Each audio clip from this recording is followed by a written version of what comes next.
Tanya Perez. This is my audience.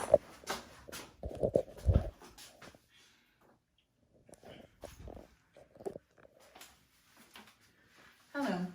The topic of my speech is vaccines, protecting us in 1796. My specific purpose for this speech is to try and persuade you guys, my audience, into considering that vaccines are actually good for the population. Over 200 years now, we've had successful vaccines. In this day and age, we have a total of 6 vaccines that we use. And still, people are refusing to take vaccines, even though they have proven to save millions and millions of lives. Vaccinations are one of the greatest medical discoveries in history. They have reduced and eradicated many infections. Immunizations have been so effective, we seem to have forgotten why they're important. So it's true what they say, out of sight, out of mind. But we have to think back and remember that there was a time when people were dying from a cold, they were dying from chickenpox, and they were dying from something as simple as a cut. We have come a long way from that, and we have vaccines to thank for that. Smallpox, we don't really hear much about smallpox nowadays, but when it was big back then, it was claiming the lives of 3 out of 10 people who were infected. And before vaccines were invented, the population then would use something called variolation, which is basically a method where they took pus or infectious matter from an actual smallpox sore and either scratched it into their skin or inhaled it in order to get infected. Variolation did produce the symptoms of smallpox, but it was at a much lower death rate. So an English doctor actually used something similar to create the first successful vaccine. In 1796, Dr. Edward Jenner created the world's first successful vaccine. He found that people infected with cowpox later on, when exposed to the smallpox virus, were not affected at all. So what he did, he took matter from a milkmaid's cowpox infection and inoculated 8-year-old James Phipps. Phipps developed local reaction and had several days of feeling unwell, but he eventually made a complete recovery. 2 months later, Dr. Jenner then inoculated Phipps with the smallpox virus. And to his avail, Phipps remained completely in perfect condition and unaffected by the virus. This made James Phipps the first person ever to actually be vaccinated against smallpox.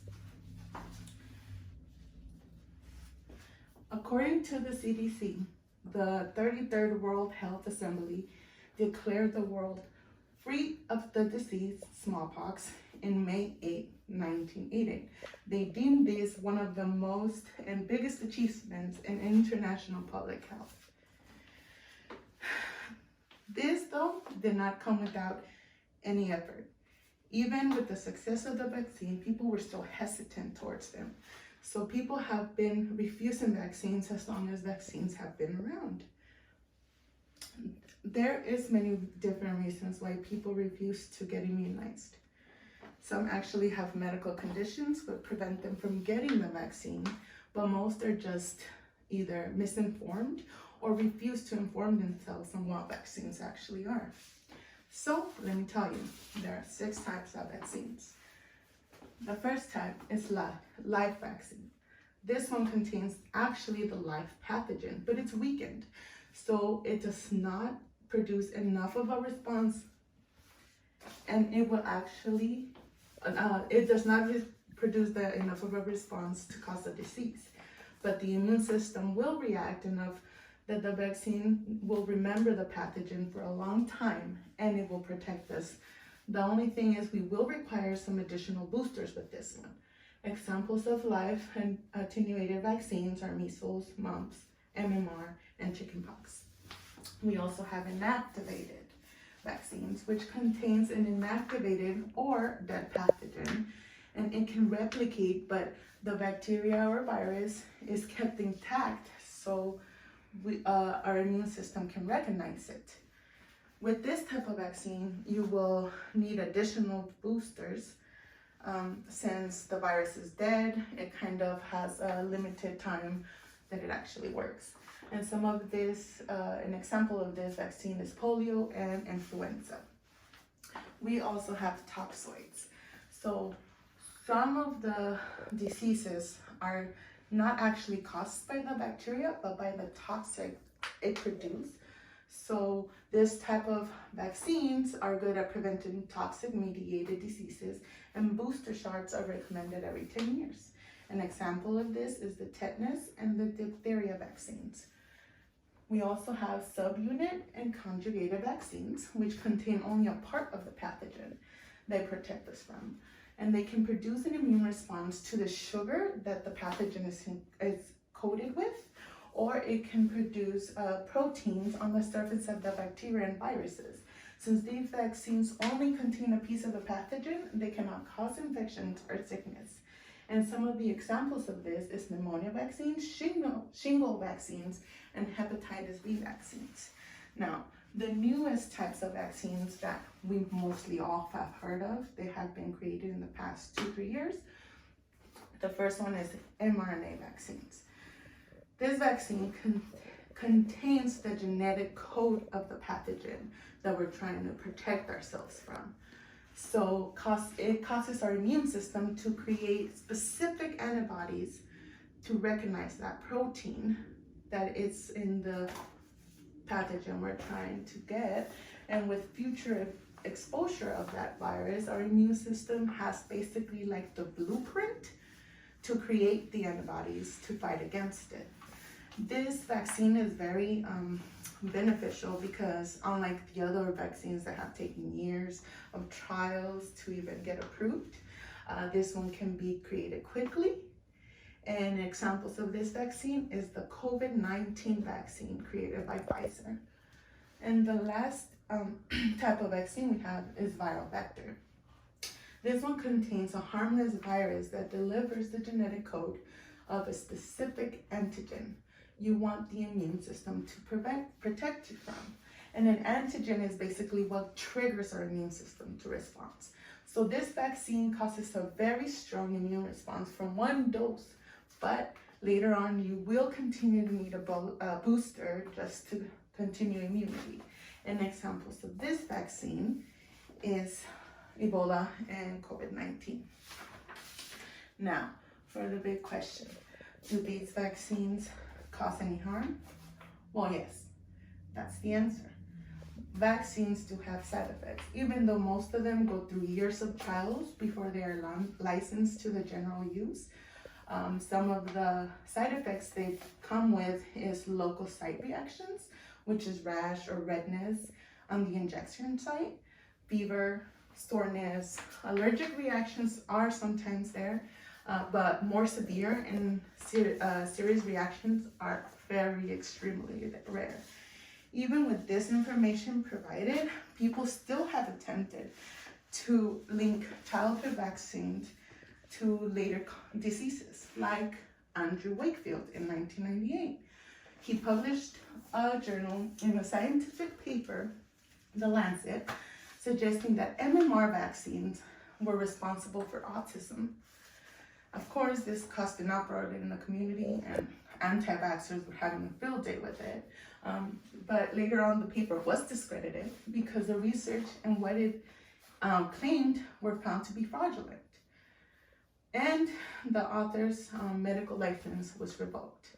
Then in 2009, the Clinical Infectious Disease Journal stated that after 20 epidemiological studies done in several countries, concluded that autism is in fact not caused by vaccines. Because of information like this, though, many people have opted out of vaccinating their children out of fear or mistrust of the sciences. But those decisions don't come without consequences. So the prices we're paying now for now vaccinating are outbreaks of diseases that we had thought to be eradicated and left behind us. In 2015, in California's Disneyland Park, there was a measles outbreak. A total of 125 cases were confirmed, and this included children affected from 7 different states. According to the CDC, in just the children reported in California, not the other 6 states, just in California, 45% of those confirmed cases were from unvaccinated children. Later in 2019, an article published in the USA Today stated that measles outbreaks had become such a concern in New York that they had barred minors that were not vaccinated for the measles from public places. This probably includes playgrounds and schools. And that the governor, Jay Inslee, declared a state of emergency 2 months prior to that in the state of Washington because of the same disease. In the same article, it goes to say later on that the reasons that measles is coming back is that a critical number of parents have chosen not to vaccinate their kids. These cases demonstrate that not being vaccinated doesn't only just affect you, it affects everyone around you, especially people with autoimmune diseases. The fact that we don't have any more massive outbreaks of the diseases that have been considered long eradicated is because vaccines are doing what they're supposed to be doing. They're protecting us. So before I finish, I want to leave you with this information. This in blue is all not immunized, but still healthy people. The ones in red are sick and not immunized and contagious. So with no one immunized, contagious diseases spread throughout the population quite quickly. Then here, some of the population in yellow who are actually immunized and healthy gets immunized, and then contagious diseases spread through some of the population, not like before, just some. But when most of the population gets immunized, the spread of contagious diseases is contained.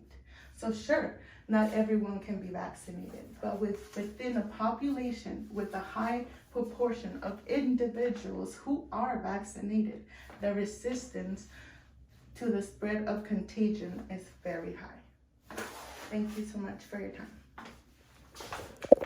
Here's my audience.